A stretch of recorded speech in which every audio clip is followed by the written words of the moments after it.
They called him the Stone. The judge was cold, indifferent, and corrupt, more interested in his bribes than justice. Everyone knew it. He didn't fear God, nor did he care about people. But I wasn't everyone. I was a widow, a powerless, voiceless woman in a society that preferred I fade into the background. I had been wronged, and I had nothing left to lose. Someone had stolen my inheritance, the last shred of dignity my husband had left for me.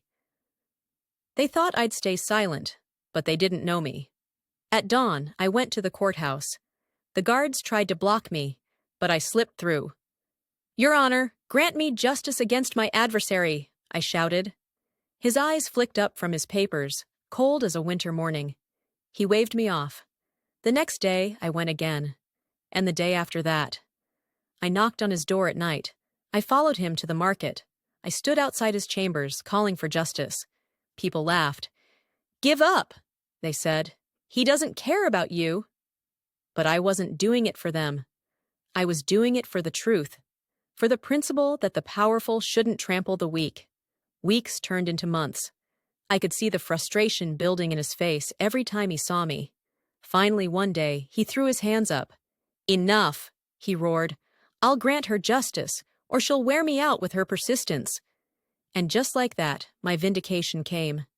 Today, I look around and see a world full of unjust judges, systems and people who care more about power and wealth than truth and righteousness. But this story isn't about them, it's about us.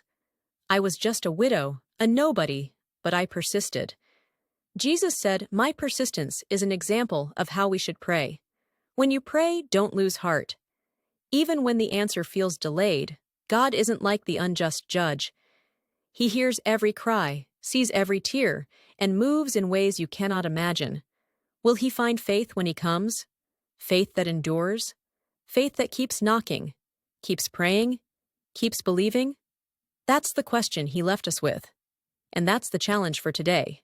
Keep going.